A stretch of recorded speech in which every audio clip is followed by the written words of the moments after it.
Bismillahirrahmanirrahim. Assalamualaikum warahmatullahi wabarakatuh. Alhamdulillahi rabbil alamin. Sahabat pecinta Al-Quran yang dirahmati Allah, jumpa kembali bersama saya Raudhatillah di channel Ummahatul Qura. Pada kesempatan kali ini kita akan melanjutkan bacaan surah Al-An'am dan kita akan memulainya daripada ayat yang ke-61.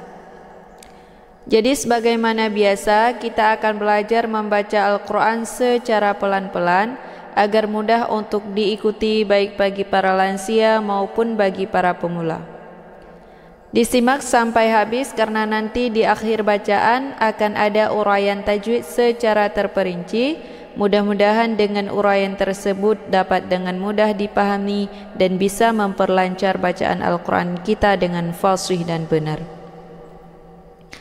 Taib, langsung saja kita mulai. Kita awali dengan bacaan ta'awuz.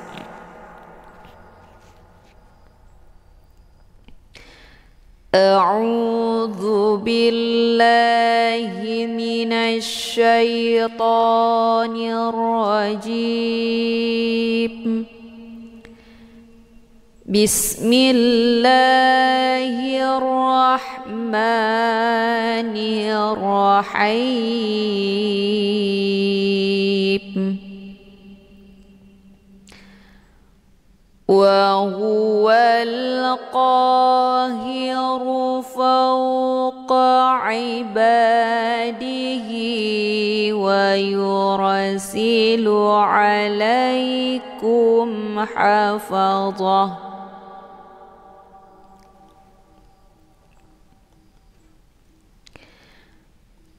Wa huwal qahiru fawqa ibadihi wa yursilu alaikum hafazah.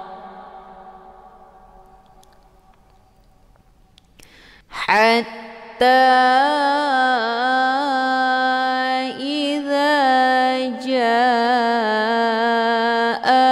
ahadakumul mautu tawaffathu rusuluna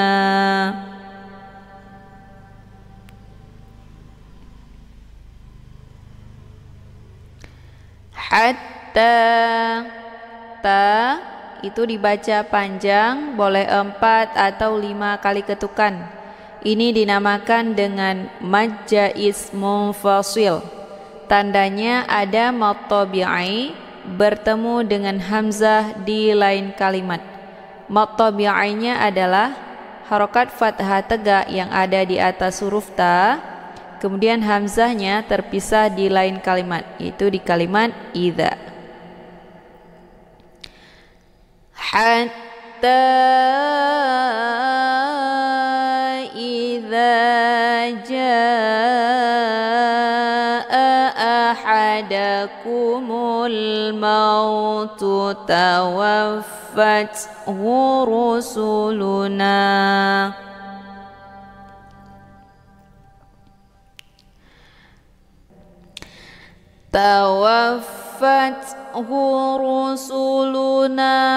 wa hum la yufarritun.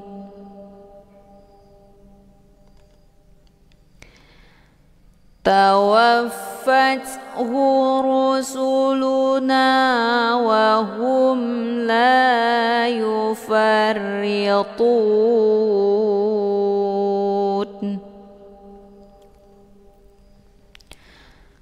Thumma ruddu ila Allahi maulahumul haqq. Haqq terdapat huruf qalqalah di akhir kalimat, yaitu huruf qaf. Ini dinamakan dengan qalqalah kubra. Cara bacanya, huruf qafnya dipantulkan dengan pantulan kuat. Haqqa. keluar bunyi qa di akhir bacaan. Namun karena di sini pada huruf qalqalah yaitu huruf qaf terdapat tasydid, maka cara bacanya disempurnakan tasydidnya dulu kemudian baru diiringkan dengan pantulan. Halqa. Jadi jangan dibaca halqa, itu bacaan yang salah, tapi disempurnakan tasydidnya dulu. Halqa, ya. Ini kata lain juga disebut dengan qalqalah akbar karena terdapat tasydid pada huruf qalqalah, maka dinamakan dengan qalqalah akbar.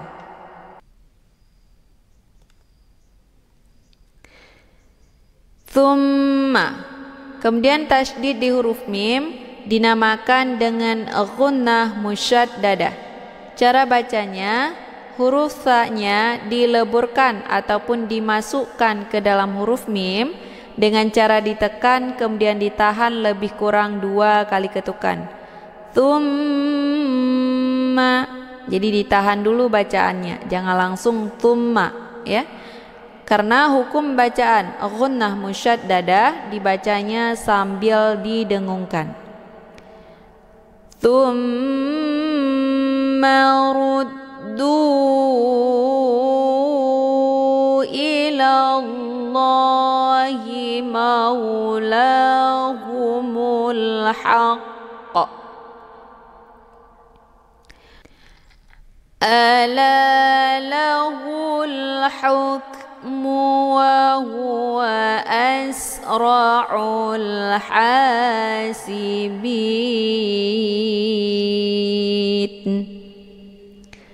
Ha ini merupakan huruf halqi, yaitu huruf tenggorokan, keluarnya dari tenggorokan bagian tengah sejajar dengan huruf a, au, a, au, a, lunak. Kemudian ha, hai, hu, ah. Nah, ha ini merupakan sifatnya hamas. Jadi dia ada desis angin yang agak samar-samar. Cara bacanya dengan dialirkan desis angin. Ha, bukan ha, ya. Kalau dibaca hasibin itu ha-nya udah salah karena ha besar. Sementara di sini merupakan ha kecil, jadi dialirkan. Ha, ada suara yang mendesah keluar dari tenggorokan. Ala lahul hukmu wa huwa asra'ul hasibin.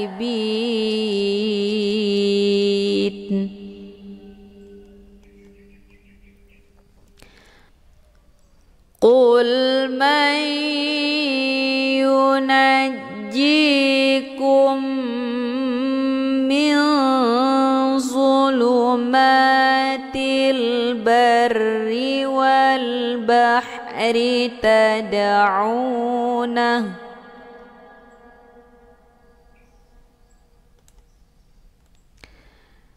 Nun sukun bertemu dengan huruf ya yang bertasydid.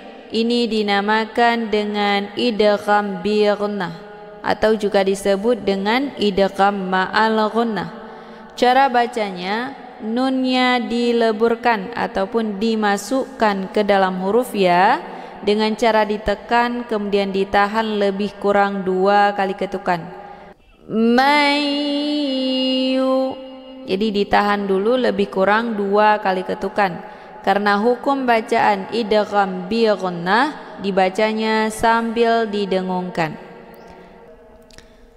Kemudian kummi, mim sukun bertemu dengan mim yang bertasydid.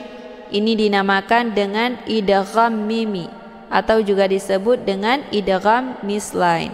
Karena huruf sukun dengan huruf hidup yaitu semisil, sama dari segi sifat dan juga makhraj. Cara bacanya, mim sukunnya dileburkan ataupun dimasukkan ke dalam huruf mim yang berharokah dengan cara ditekan kemudian ditahan lebih kurang 2 kali ketukan. Kummi, ya. Hukum bacaan idgham mimi dibacanya sambil didengungkan.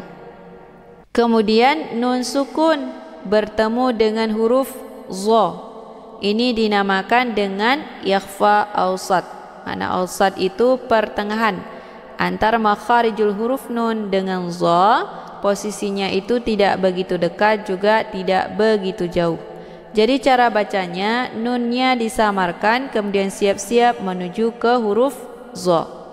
Min zu, ya, min zu. Hukum bacaan ikhfa awsat dibacanya sambil didengungkan. Jadi nunnya tetap disamarkan dulu. Jangan dibaca mingzu ataupun minzu, itu bacaan yang salah. Tapi disamarkan dulu nunnya. Min zuluma, ya.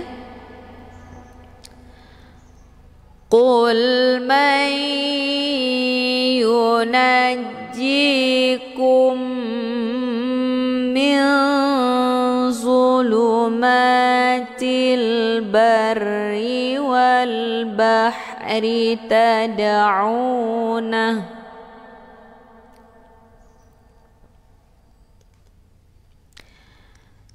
والبحر تدعونه تضرعا وخفية. Harokat tanwin fathah bertemu dengan waw yang bertasydid, ini dinamakan dengan idgham bi ghunnah atau juga disebut dengan idgham ma'al ghunnah. Cara bacanya, harokat tanwinnya dimasukkan ataupun dileburkan ke dalam huruf waw dengan cara ditekan kemudian ditahan lebih kurang 2 kali ketukan. Awwa, ya, ditahan dulu. Hukum bacaan idgham bi ghunnah dibacanya sambil didengungkan. Kemudian tad'u, ini ada dal sukun yang terdapat di pertengahan kalimat, dinamakan dengan qalqalah sughra. Cara bacanya, huruf dalnya dipantulkan dengan pantulan ringan. Tad'u, keluar bunyi de sekedar saja. Jadi dibacanya tad'u, bukan tad'u, ya, itu bacaan yang salah. Tapi tad, keluar pantulannya. Wal bahri tad'unahu tadarru'an wa khufyah.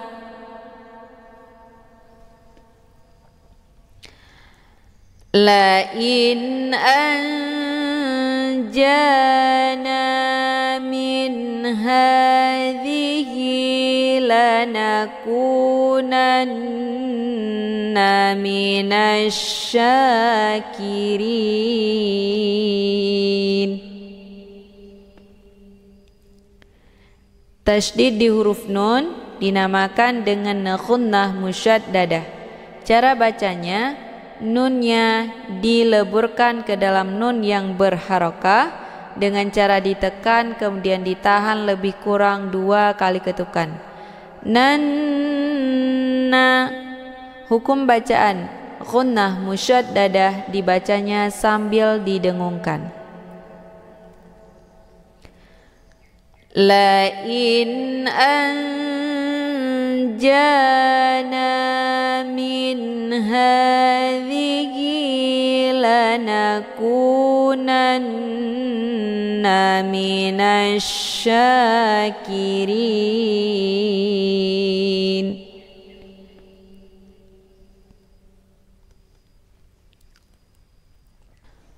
Qulillahu yunajjikum minha.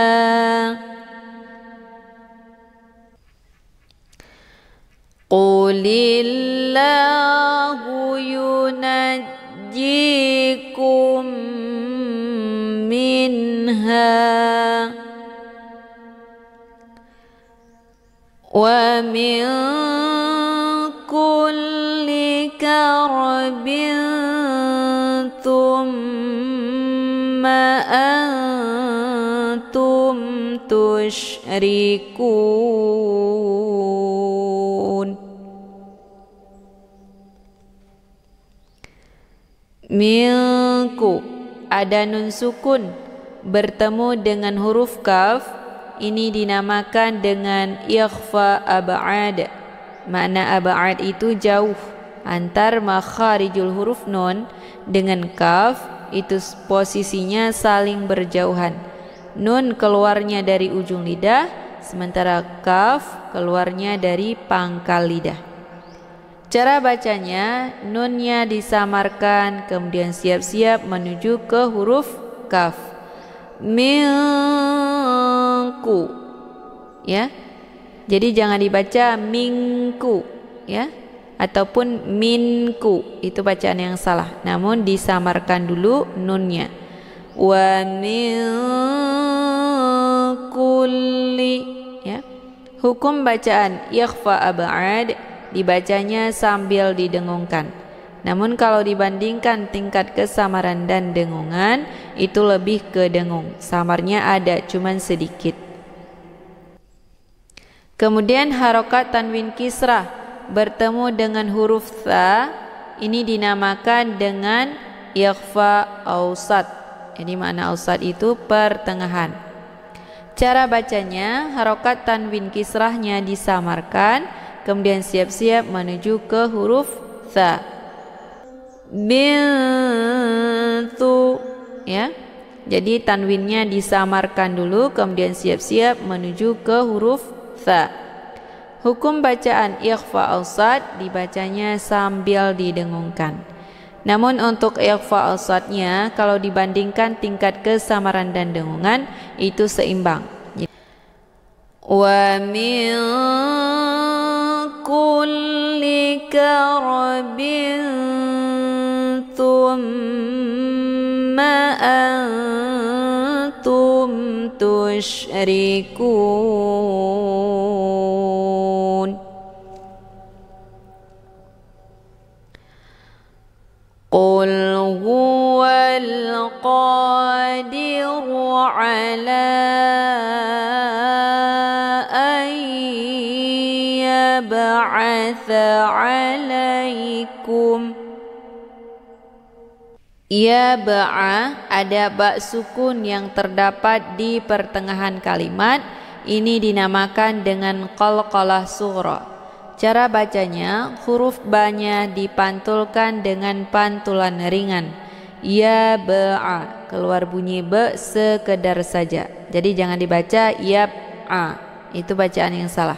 Tapi dilepas bunyi ba-nya sehingga keluar bunyi pantulan sekedar saja. Qul huwal qadiru ala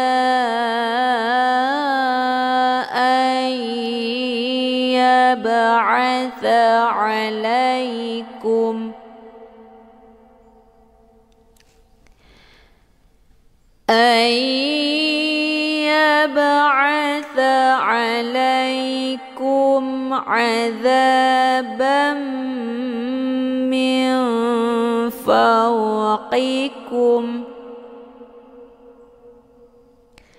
Nun sukun bertemu dengan huruf fa dinamakan dengan ikhfa ausat. Makna ausat itu pertengahan antara makharijul huruf nun dengan fa, itu posisinya tidak begitu dekat juga tidak begitu jauh. Cara bacanya, nunnya disamarkan kemudian siap-siap menuju ke huruf fa.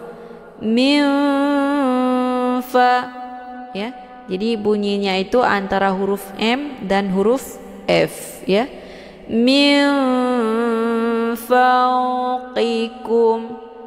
Hukum bacaan ikhfa ausat, dibacanya sambil didengungkan.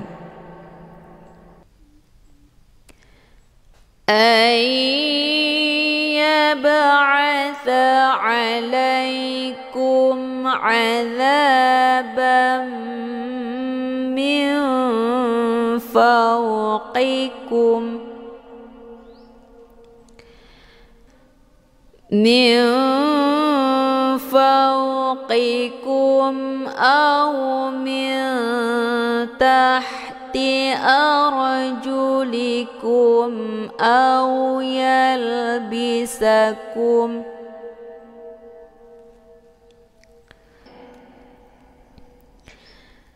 min fawqikum aw min tahti arjulikum aw yalbisakum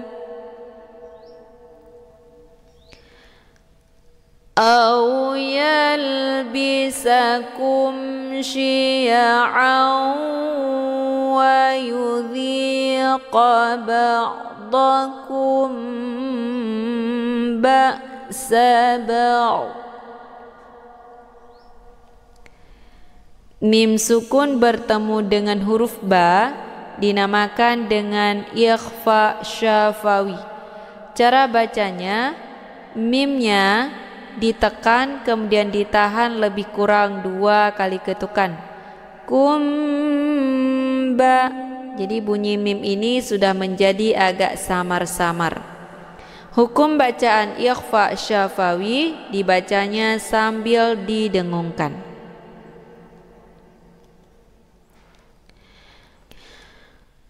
Aw yalbisakum syi'an wa yudhiqa ba'dakum ba'sa ba'd. Unzur kaifa nusarriful ayati la'allahum yafqahun.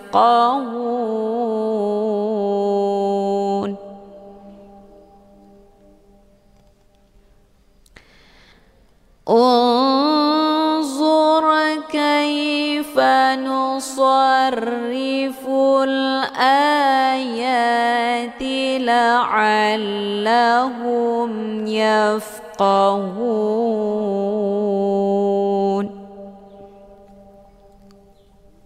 Nusarriful ra ini merupakan bacaan yang bersifat takrir.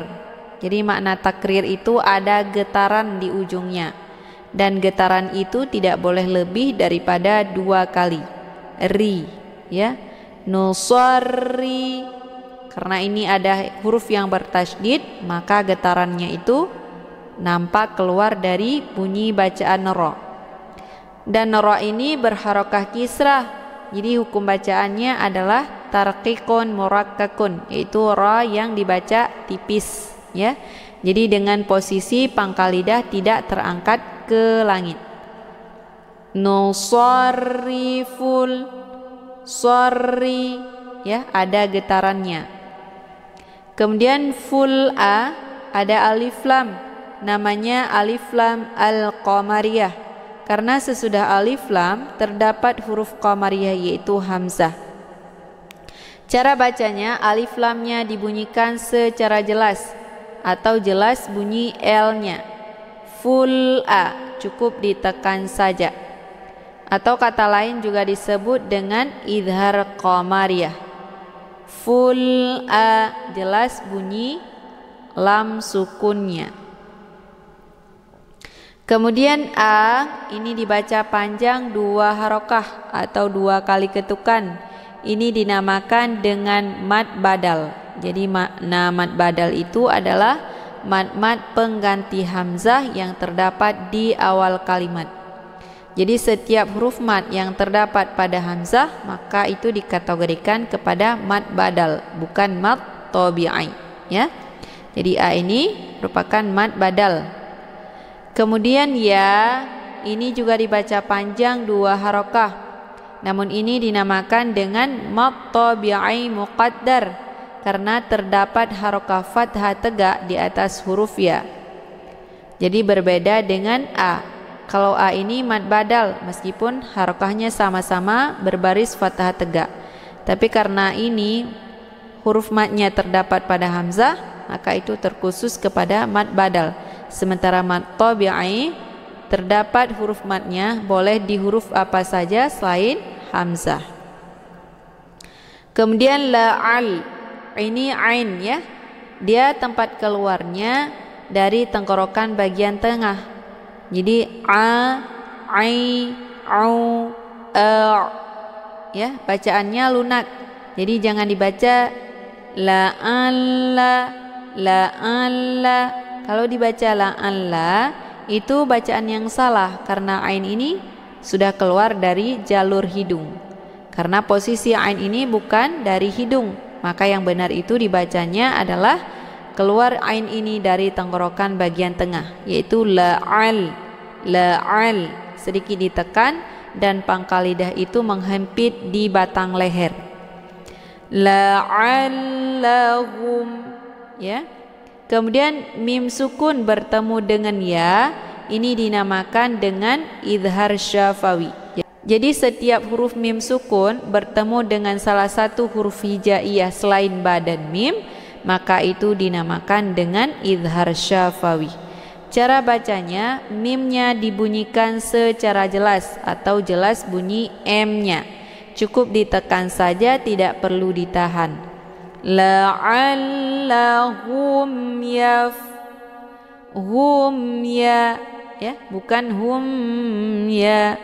Nah, kalau udah ditahan itu udah salah bacaannya, karena hukum bacaan idhar syafawi itu jelas tiada berdengung. Kemudian yafqa, ini ada huruf fa sukun. Nah, sebagaimana yang kita ketahui, huruf fa ini adalah bagian daripada sifat hamas. Maka dia ada desis anginnya yang agak samar-samar. Yafqa. Jadi cara bacanya itu ditahan, jangan dilepas. Yang dilepas itu anginnya, bukan makhrajnya. Jadi jangan dibaca yafqa, keluar bunyi fa, itu bacaan yang salah. Kalau dibacanya yafqahun, nah itu bacaan yang salah. Tapi yang benar dialirkan dengan bentuk desis angin yang agak samar-samar. Yafqahun. Jadi yafqa, bukan yafqa, ya. Kemudian qa ini dibaca tebal karena qaf ini posisinya di pangkal lidah. Jadi cara bacanya itu posisi pangkal lidah menempel di langit yang lunak. Qa qayqu aqa. Jadi jangan dibaca yafqahun, itu yang salah bacaannya. Karena bukan ka tapi qa, ya. Kemudian hun itu dinamakan dengan mad arid li sukun. Tandanya ada mad tabi'i, yaitu ada waw sukun sebelumnya harakat zummah. Kemudian ada satu huruf lagi yaitu nun yang kita sukunkan dengan sebab diwaqaf atau juga disebut dengan sukun aridi. Maka mad arid li sukun atau hun ini dibaca panjang, boleh 2, 4 sampai 6 harakah, harus konsisten dengan nafas. Nusarriful ayati la'allahum yafqahun. Shadaqallahul azim. Taib, cukup sekian pembahasan kita pada kali ini. Saya akhiri dengan wabillahi taufiq wal hidayah. Assalamualaikum warahmatullahi wabarakatuh.